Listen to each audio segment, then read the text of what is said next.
So, good morning! Good morning! Good morning! Good morning! Naya ako kasi kanina pa daw sila nandun, pero ang usapan alas 8. Maaga nakapagluto ni Kuya Hector. Thank you so much.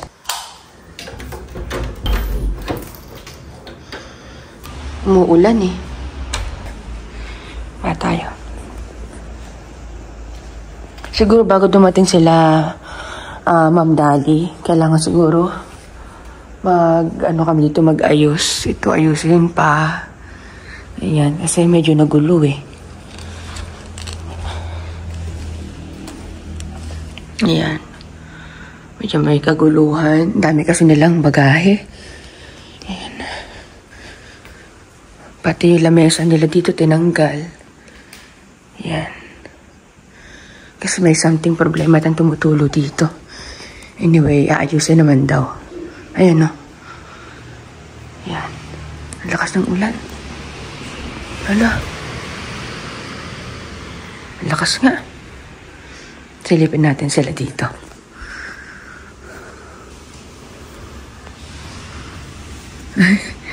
Good morning. Hindi ako makalabas. Ay, sandali lang. Alam nyo ba, meron silang kwago sa taas. Hindi ko nga nakunan kagabi. Meron din pala si isa dito. Tingnan nyo. Parang totoo. Ayun o. Nakahadlock. Nagkatakot. Tapos kumurap Oh. Ayun, kung may ibon na ganyang kalaki, nakaalagaan ko sa loob ng bahay. Char. Kaya may kalakihan tong bahay. Tapos ang dami mga bagay kasi for good na po sila dito pag uwi. So, kain, chillers. Kahit wala tayong plano kumain. Alangan naman na hindi tayo kumain. Nag-prepare sila ng food. Ayan, fried rice, egg, tsaka pandesal na mainit. Parang bagong relasyon. Charot! Ayan, at tsaka ito, to? Ayan, yung Bicol Express kahapon, iinit na. Ayan. Ano ba natira kahapon? Yung tulingan. Parang wala doon. Baka masayang eh. Kain po tayo, kape-kape, sobrang ginaw. Malakas ang ulan, no?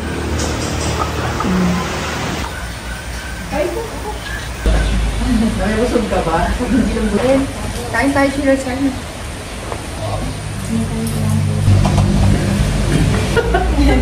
Pabenta eh.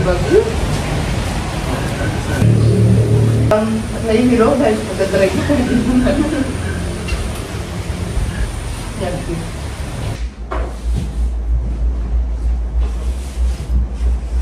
Ang ganda pala nito. Oh.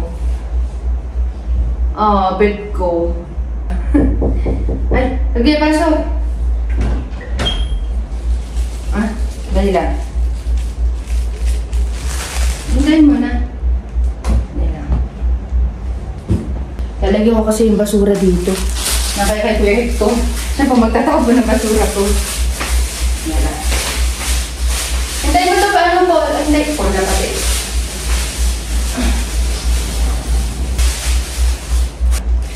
So, yung tapo mo na.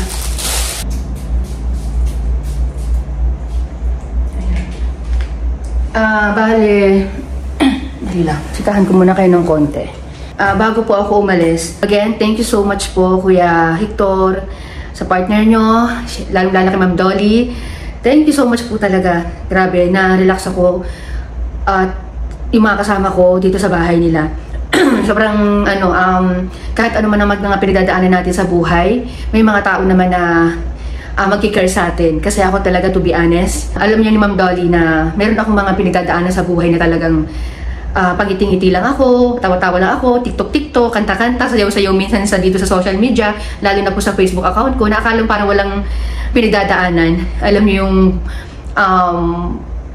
may maririnig ka na ikaw, na-stress pa, yung ganda na ng buhay mo ngayon. Hindi porket nakikita nyo po sa video na tumatawang isang tao, masaya-masaya na. Minsan nga ako, sino pa yung grabing humalakhak, yung pa po yung may talagang matinding pinagdadaanan. Anyway, lahat naman po tayo. And thank you, Lord, kasi kahit ano yung mayroon man akong mga hugot sa buhay, mga kailangan tapusin, may mga tao pa rin na katulad ni Ma'am Dolly, ni Kuya Hector, o ng iba pang mga kaibigan o mga client ko. Kasi kadalasan naman po talaga mga client ko eh. Kasi wala naman akong kaibigan na yung talagang magkikare sa akin na malapit sa lugar namin. Wala. Meron naman, pero busy din naman. Magpakatotoo lang talaga.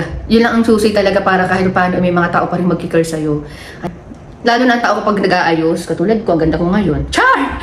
Hindi, magmumukha talagang parang walang pinagdadaanan. Kasi, alam nyo, sa totoo lang, marami kasing mga katulad ko, ang dami kong mga gustong gawin na hindi ko basta-basta magawa. Kasi may mga pagkakataon na parang feeling ko ako lang.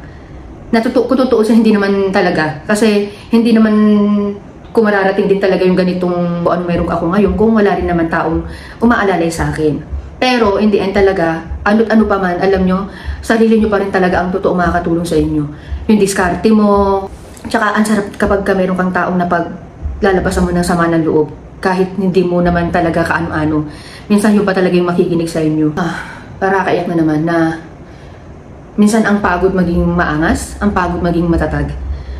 Yun, ang dami kong mga gusto pang gawin na ang hirap i-push kasi may mga bagay na tayo ang nakakaalam na hindi mo ma-share sa iba kasi nga magmumukha lang tayong parang demanding. May ganun pa naman akong ugali. Hindi ko na lang i-share kahit pa sa asawa ko, kaibigan ko, kahit pa lalong-lalo sa mga magulang ko. Hindi na lang ako nag-share, tinitiis ko na lang. Na kung may pagkakataon lang talaga, mas malaki pa sana ang magiging improve kung ano yung binaplano ko. Kaya lang, ang hirap. Kumbaga para ka talagang gumagapang na pagong. Alam niyo yun. Minsan ibilis, minsan naman babagal na naman. Alam niyo yun? Anyway, hindi ko alam kung naiintindihan yung sinasabi ko. Basta ganun. Parang laban lang talaga. Andiyan lang si Lord. Sa kanya lang talaga akong kumakapit. Kahit hindi ako pala simbang tao. Alam niya na kung ano yung blessings na binibigay niya sa akin, sinishare ko yan. Yun, marami akong mga plano na gusto kong makatulong din sa mga kamag-anak ko at mga ka-workers ko at sa mga workers ko na hindi habang buhay, nasa furniture tayo, bigyan ko sila ng trabaho balang araw, yung mga ganun. Bihirang-bihira ang tao na katulad nila, ma'am, na yung katulad nga nito na nung unang punta pa lang namin dito, Ocular, deliver, install, ang daming beses namin bumalik dito pero yung pag-entertain sa amin, para talaga kami mga bagong kakilala na, alam niyo yun? Kasi, to be honest, may mga bagay talaga minsan na, may mga pangyayari na sa una ka lang i-entertain na maayos, tapos parang mag-uumay na, mga ganun. Sila hindi. As in, din nyo naman, pinatuloy pa ako dito. So, in-enjoy ko na rin talaga. In-enjoy talaga namin, hindi na ako nagpakipot-kipot pa. Kasi nga, after nito, aalis na naman kami, at baka mag-segue po kami sa Kamuning. Kasi yung client ko, mayroon doon sa akin ibibigay na piano, or ano pa man yung pwede namin makuha doon sa lumang bahay nila kasi de-demolish. Yun. So, dadaanan namin ngayon. Pagka siya sa sasakyan, go. Pero si separate vlog ko na lang po yun. Hindi ko na itudugtong dito kasi medyo mahaba na.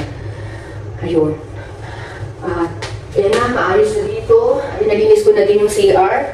Yan, inayos ko na. Tsaka kay Kuya Hector, panapanood mo to. Pasensya na rin yung bula, hindi ko matanggal-tanggal kanina pa. Ayan o. Pero nabawasan naman na. Pinipilit kong tanggalin yung bula eh. Ang tagal ko na dito sa social media sa pag-furniture. Pero may nandiyan pa rin sila Sis Beth, sila Kuya Sam, Ate Ann, na tatapos din ang lahat ng mga pinagdadaanan ko. At sigurado ako pag natapos yun, may kita nyo dito kung gaano kalalaki uli siguro yung chillaxing chairs, furnitures, mga ganyan. Talagang ang hirap pag walang pondo. Napakahirap. Ang galing magpalago ng business. Lalo na ako, gamay ko na. Alam ko yung step by step na gagawin eh. Hindi ko nga lang ako makausad kasi nga kinakapos talaga. Hindi naman kasi porke nakikita nyo dito sa social media na maraming umu-order paldong-paldo na ako, kumbaga sa Bicol. More kasi na malaki yung binabayaran mong expenses. Kasi ano na yun, diretso invest na yun eh. Example na lang katulad ng mga sakyan namin.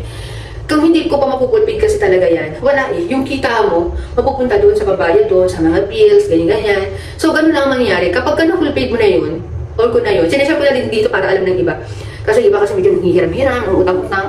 Ang-afford naman na mangutang ako sa ang-afford naman na mangutang kayo sa akin, pahiramin ko kayo, tapos may utang ako sa iba. Parang, di ba, parang mali. So, kaya ko po sinashare din dito. Yun nga, na once natapos yun, abangan nyo yan. Kapit lang talaga. At thank you talaga sa mga tumutulong sa akin. Kasi, hindi po ako laging okay, hindi po ako laging maluwag. Nanghihiram din po talaga ako na dati hindi ko ginagawa yan. 2018, talaga nag-vlog ako na di ba nang kapusin ako, huwag na ako magkaroon ng utang. Pero hindi ko na napanindigan nung ako nag-business. It's normal naman daw po yun.